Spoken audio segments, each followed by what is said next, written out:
All rise for the Honorable Judge Taylor. You may be seated. You are Arthur Radley, 41 of Macomb County, correct? Arthur, do you understand why you are here? We are here due to some accusations to the death of Mr. Ewell.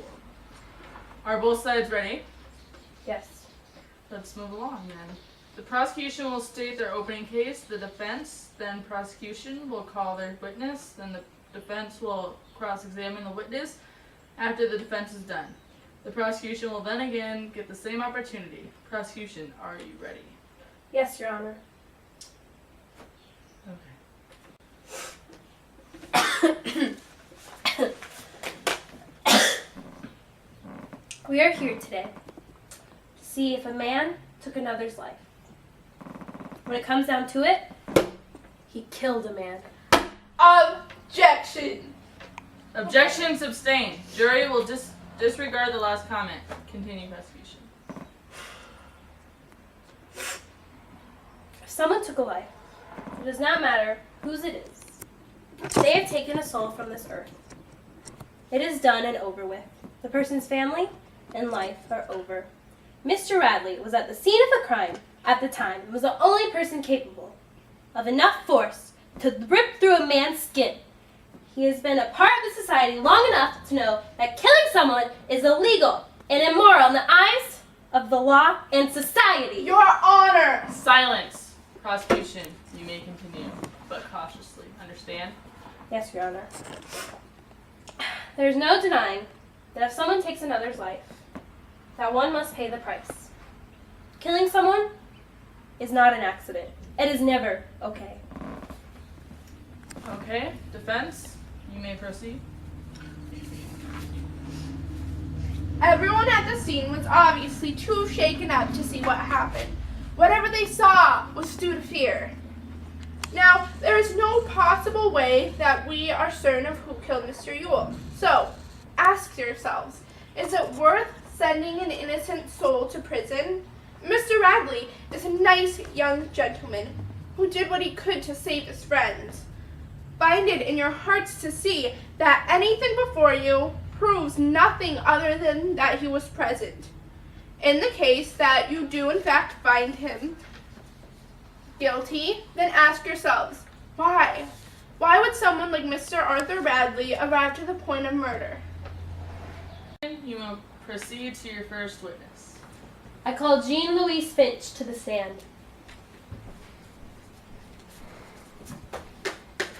Raise your right hand, Miss Finch, and place your left hand on the Bible. Do you swear to tell the truth, the whole truth, and nothing but the truth? So help God. Yes, sir.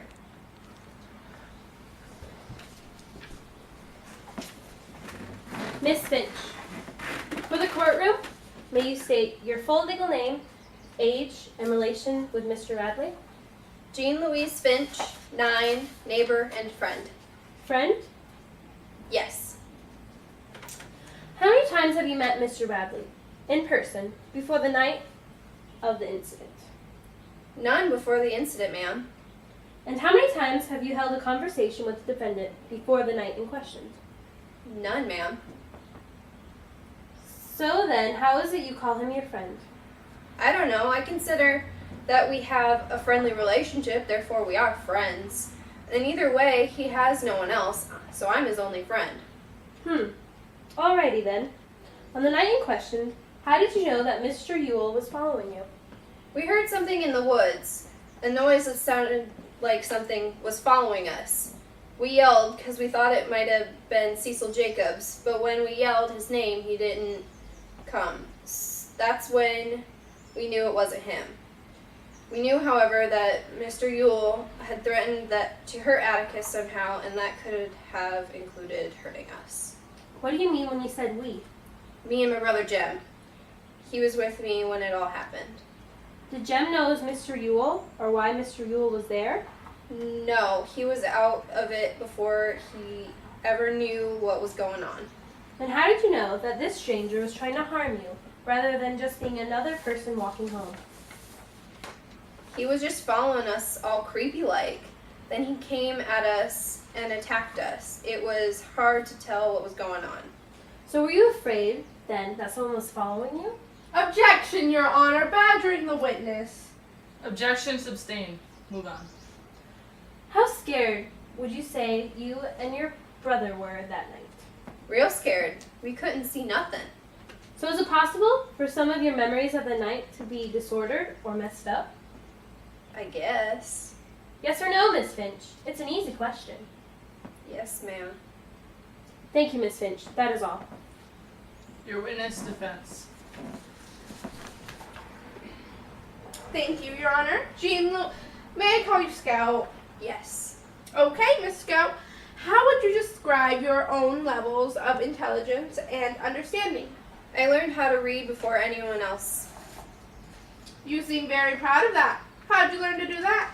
My dad, he teaches me and Jem lots of stuff. Tell the court the most important thing you would say that your father has taught you. He taught me a lot of things. How to read, how to write. But the most important thing was to never judge or assume anything about another soul. Okay. Why would you say that was most important? Because you always want to give someone a chance, even if it's their second. Everyone has their reason. You gotta see things from their point of view. Okay, just to be clear, you stated that no assumptions should be made of a person before you know their situation. Yes, that's what Atticus was trying to say. Does that include Mr. Ewell? Scout? Yes, he's a person after all. That's all. Thank you. Any further questions, prosecution? Nope, none at all. Call your next witness. Prosecution calls Jem Finch to the stand. And Mr. Finch, and place your left hand on the Bible. Do you swear to tell the truth, the whole truth, and nothing but the truth, so help you God? I do. Mr. Finch, can you tell us how you came to break your arm on the night in question? I don't know exactly. How is it that you don't know? I don't remember anything from that night. Something happened, but I don't really know what. Do you remember what happened to your arm? I can only gather that I broke it. What is the last detail you remember from the night? Scout telling me she forgot her shoes at the school and then walking home a bit. And that's all you remember from that night? Yes, that's about it, ma'am. So you have no idea who attacked you that night or what their intent was in attacking? No, ma'am, I'm not sure who did it. All right, no further questions, Your Honor. Thank you, Mr. Jem Finch. Defense? Jem, can you tell us about your relationship with the victim of the murder? He accused an innocent man of rape and killed him off before a fair trial took place. Objection! The court found Mr. Robinson guilty, and there is no need for that case to be brought up again. Objection sustained. Jem, refrain from discussing the previous trial. The jury will disregard the comment.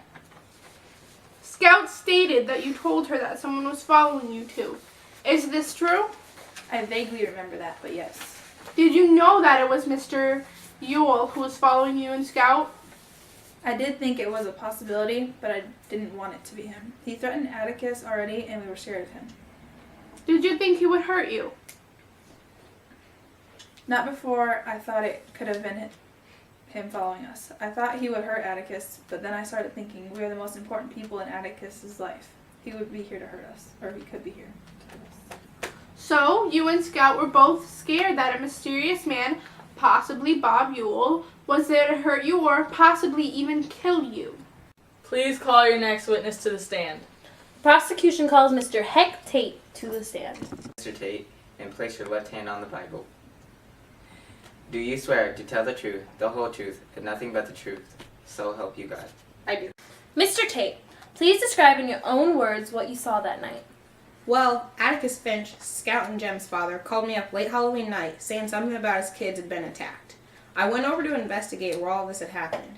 When I got to the scene of the crime, it was hard to see still, but I made out some figure laying under the tree with something stuck out of it. When I took a closer look, I discovered it was the body of a Mr. Bob Ewell. He had a kitchen knife stuck in his stomach, and he was dead.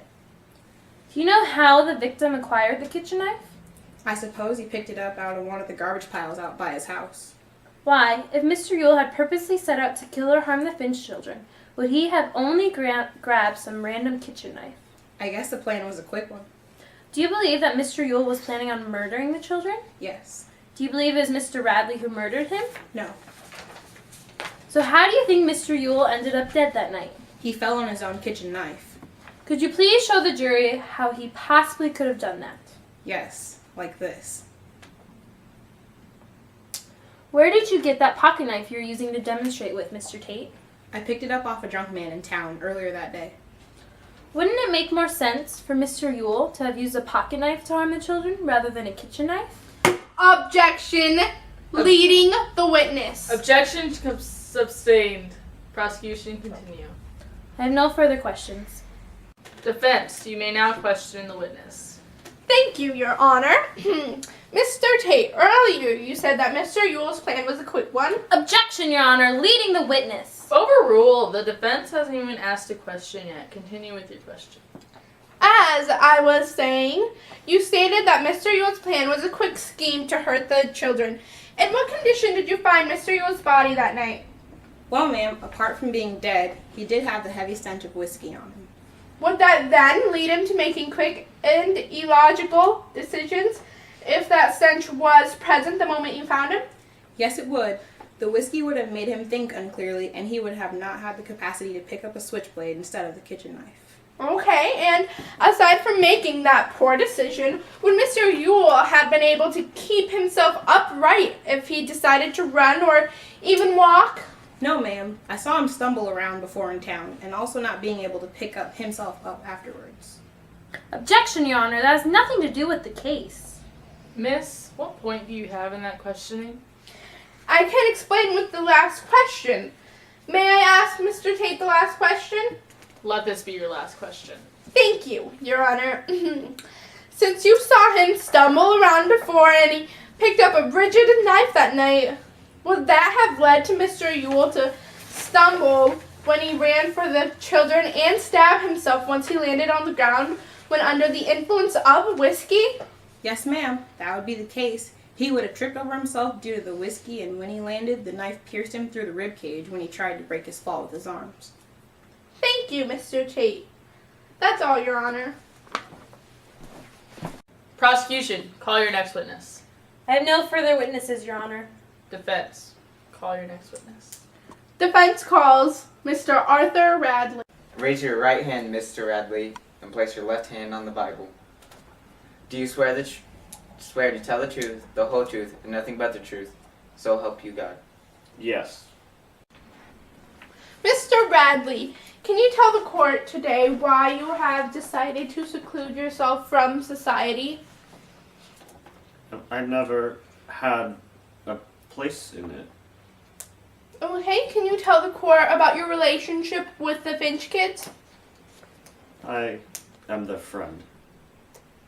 Okay, and how many times have you made contact with them? Many times. Okay, can you tell us about one of those times? Mostly, there was an old tree in our backyard, and I would leave them little gifts every now and then. Okay, so from your knowledge, would you say, or would you think that the Finch kids would call you their friend? I would hope so. Okay, can you tell the court where you were on the night of the incident? Couldn't have been anywhere else besides my home. Okay, and why were you there when the sheriff was questioning Scout? Well, because I had heard some ruckus, and when I came out, I saw that a man was strangling the kids, so I went to go defend my friends. After I heard a large snap, I went to go help Jem and took him into his house. Okay. Now, can you tell the rest of the court, last question, can you tell the court about your history with law? Could you explain that better?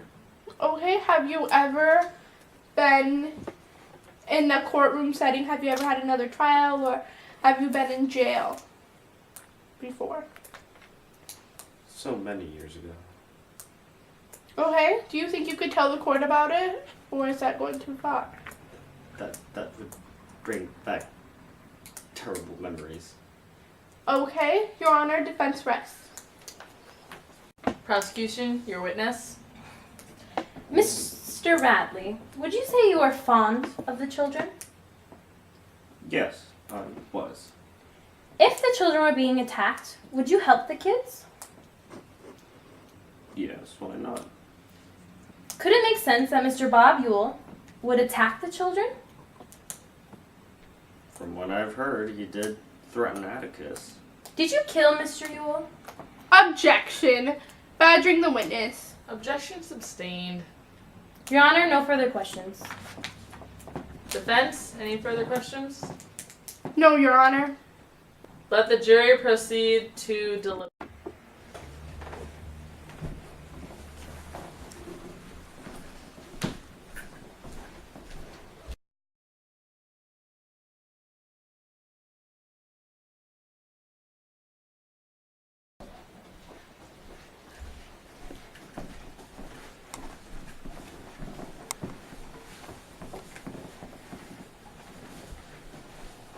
Has the jury reached a verdict? We have, Your Honor. We, the jury, find the defendant, Arthur Radley, not guilty.